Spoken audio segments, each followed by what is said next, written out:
दोस्तों, कभी कभी असफल लोगों के पास बैठ कर के देखिए, क्योंकि उनके पास अहंकार नहीं, अनुभव होता है और अनुभव से वह चीज़ मिलती है जो दुनिया में किसी और चीज़ से नहीं मिलती। नमस्कार दोस्तों, मैं ज्योतिष आचार्य वासुदेव मिश्रा आप सभी दर्शकों का अपने YouTube चैनल एस्ट्रो वासु पंडित में हार्दिक अभिनंदन करता हूं। दोस्तों, आज का यह ज्योतिष का कार्यक्रम मेष राशि वाले जातकों के लिए बेहद ही खास और महत्वपूर्ण रहने वाला है। जैसा कि आपने थंबनेल में देख लिया, इतिहास रचने का समय आ गया है। जी हाँ दोस्तों, आज बात करेंगे मंगल के महाराशि परिवर्तन के प्रभाव के बारे में। मंगल महाराज अपनी शत्रु राशि में जाकर के आपको किस प्रकार का शुभाशुभ परिणाम देने में सक्षम रहेंगे, हर एक जानकारी आज की इस वीडियो में आपको बताएंगे। इसलिए अगर आप भी एक मेष राशि के जातक हैं तो दोस्तों वीडियो को अंत तक देखिए। और अभी तक आपने हमारे इस चैनल को सब्सक्राइब नहीं किया है तो अभी चैनल को सब्सक्राइब करके बेल नोटिफिकेशन को ऑन पर सेलेक्ट कर लीजिए, जिससे आपको समय समय पर इसी प्रकार की महत्वपूर्ण जानकारी प्राप्त होती रहे। तो दोस्तों, सबसे पहले आपको बताएंगे मंगल देव कब से कब तक अपनी शत्रु राशि में गोचर करेंगे। उसके बाद आपको बताएंगे मंगल देव अपनी शत्रु राशि में गोचर करते हुए किस प्रकार आपको अच्छा फल देने के लिए बाध्य हैं। और अंत में आपको बताएंगे मंगल के इस गोचर काल को बेहतर बनाने के लिए आपको कौन सा उपाय करना चाहिए। तो दोस्तों, ज्योतिष शास्त्र के मुताबिक जो मंगल ग्रह होता है यह अग्नि तत्वीय ग्रह होता है और इसे सेना नायक की उपाधि प्राप्त है, यानी कि मंगल नवग्रह मंडल में सेनापति का दर्जा रखता है। जी हाँ दोस्तों, मंगल हर व्यक्ति के अंदर उसके पराक्रम, उसके कॉन्फिडेंस, आत्मविश्वास, ऊर्जा शक्ति और जो निडरता होती है, इसके साथ ही अहंकार और क्रोध का प्रतिनिधित्व करता है। इसलिए जिस व्यक्ति की कुंडली में मंगल मजबूत और बलवान अवस्था में होता है वह व्यक्ति काफ़ी ज़्यादा साहसी, पराक्रमी, निडर और धैर्यहीन होता है। और मंगल एक ऐसा ग्रह है जिसे भूमिपुत्र के नाम से भी जाना जाता है। इसलिए मंगल ग्रह के बलवान होने से भूमि से संबंधित चीज़ों में काम करने से ज़बरदस्त लाभ की प्राप्ति होती है। तो दोस्तों, आपको बता दें मंगल ग्रह बीते 18 अगस्त को अपनी वर्तमान मित्रगत राशि सिंह राशि को छोड़ करके अपने शत्रु की उच्च राशि कन्या राशि में प्रवेश कर चुके हैं, जहां कि वे 3 अक्टूबर 2023 की सितंबर महीना तक अक्टूबर तक रहेंगे। उसके पश्चात वह राशि परिवर्तन करके फिर से अपने शत्रु की राशि तुला राशि में प्रवेश कर जाएंगे।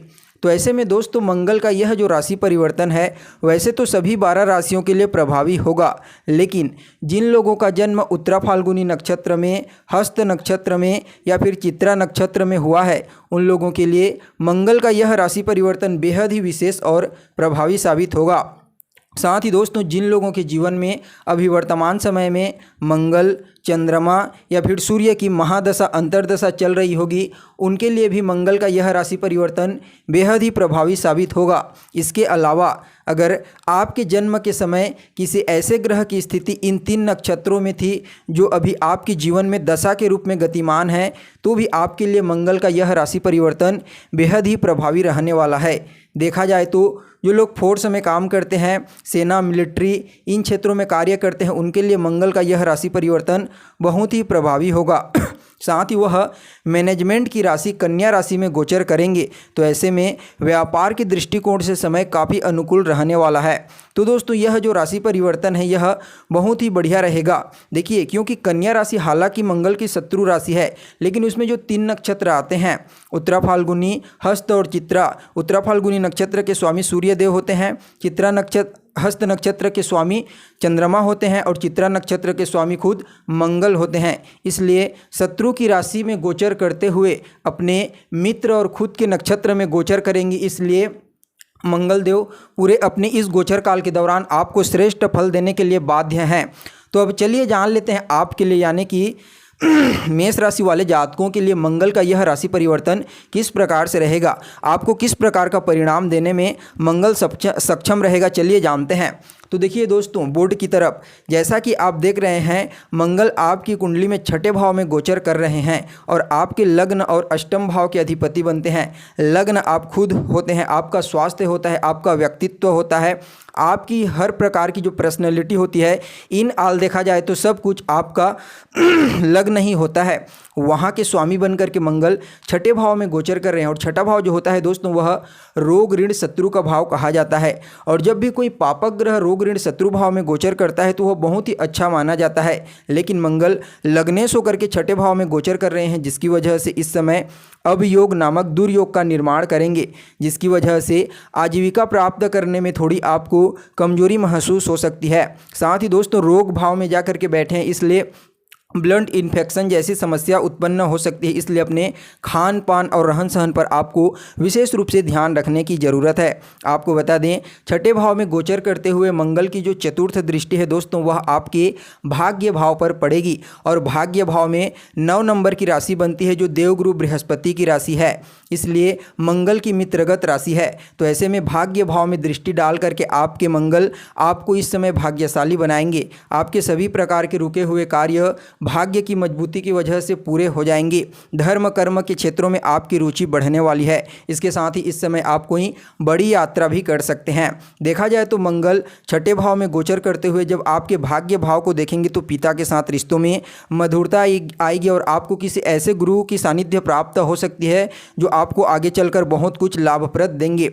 साथ ही दोस्तों, छठे भाव में गोचर करने वाले मंगल की जो सप्तम पूर्ण दृष्टि है वह आपके व्यय भाव पर पड़ेगी और व्यय भाव पर दृष्टि पड़ने से आपके खर्चों में वृद्धि हो सकती है। इसलिए इस समय आपको अपने खर्चों को लेकर के थोड़ा सा विशेष ध्यान रखने की ज़रूरत है, अन्यथा फिजूल चीज़ों में आपके खर्च हो सकते हैं। इसके अलावा लग्न में मंगल की अष्टम दृष्टि पड़ेगी और लग्न होता है आपका स्वास्थ्य, आपका व्यक्तित्व, आपका पर्सनैलिटी। तो ऐसे में दोस्तों, मंगल अपने ही घर को देखेंगे, इसलिए आपकी पर्सनैलिटी में एक अलग ही निखार लाएंगे। इस समय समाज में आपको मान सम्मान, पद प्रतिष्ठा सब कुछ प्राप्त होने वाला है। इसके साथ ही आपके अंदर धैर्य की कमी देखने को मिल सकती है, इसलिए हर चीज़ों में धैर्य बनाकर रखने की आपको आवश्यकता है। साथ ही दोस्तों, इस समयावधि में मंगल आपके अंदर गुस्सा और अहंकार को भी थोड़ी ज़्यादा मात्रा में उत्पन्न कर सकते हैं, इसलिए आपको इन चीज़ों को भी कंट्रोल में रख करके चलने की आवश्यकता है। देखा जाए तो यह जो समय है यह व्यापार के दृष्टिकोण से बहुत ही अनुकूल नज़र आ रहा है, क्योंकि व्यापार के जो कारक होते हैं बुधदेव, वह अपने पिता के साथ उनके ही घर में बुधादित्य नामक राजयोग बना करके निर्माण कर रहे हैं और यह जो राशि है कन्या राशि, यह बुध की मैनेजमेंट राशि है, इसलिए व्यापारियों के लिए यह समय बहुत ही अनुकूल रहेगा। मेष राशि के जो जातक व्यापार करते हैं उन लोगों को इस समयावधि में अपने हर प्रकार के व्यापार में ज़बरदस्त धन लाभ की प्राप्ति होगी। साथ ही दोस्तों, भाग्य भाव प्रबल होने की वजह से अगर आप किसी भी प्रकार का कोई नया वाहन खरीदना चाहते हैं, कोई नई प्रॉपर्टी खरीदना चाहते हैं तो समय आपके लिए अनुकूल रहने वाला है। इस समय भूमि, भवन, मकान, वाहन इन क्षेत्रों में निवेश करेंगे तो निश्चित रूप से आपको लाभ देखने को मिलेगा। इसके साथ ही दोस्तों, मंगल जो है वह धैर्यहीन ग्रह माने जाते हैं, इसलिए छठे भाव में जब गोचर करते हैं तो पैसों को लेकर के थोड़े धैर्यहीन बना देते हैं। आपको किसी को भी इस समयावधि में पैसा उधार नहीं देना है, अन्यथा वह पैसा आपका वहाँ पर फंस सकता है। तो दोस्तों, यह थी आपकी चंद्र राशि के आधार पर मंगल का गोचरीय फल। अब हमें मालूम नहीं है कि आपकी जन्म कुंडली में ग्रहों की स्थिति कैसी है, लेकिन अगर आपकी कुंडली में ग्रहों की स्थिति बेहतर है, मंगल की स्थिति अच्छी है, तो निश्चित मानिए जो कुछ बातें आपको इस वीडियो में बताई गई है वह सब कुछ मंगल के इस गोचर काल के दौरान आपके जीवन में घटित होता हुआ आपको दिखाई देगा। तो मित्रों, आपको जानकारी कैसी लगी? अब चलिए बात कर लेते हैं उपाय के बारे में। मंगल के इस गोचर काल को बेहतर बनाने के लिए आपको क्या करना चाहिए? तो सबसे पहले तो नियमित रूप से हनुमान चालीसा का पाठ करना प्रारंभ कर दीजिए। मंगल के बीज मंत्र का 108 बार कीजिए। इसके अलावा दोस्तों, आप लाल रंग की चीज़ों को जितना ज़्यादा इस्तेमाल करेंगे उतना ही आपके लिए बेहतर रहेगा। तो दोस्तों, यह था कुछ इस प्रकार से आपके लिए चंद्र राशि के आधार पर राशिफल। आज के लिए बस इतना ही। हमें इजाज़त दीजिए, फिर मिलते हैं एक नए और ताज़ा एपिसोड में। तब तक के लिए नमस्कार।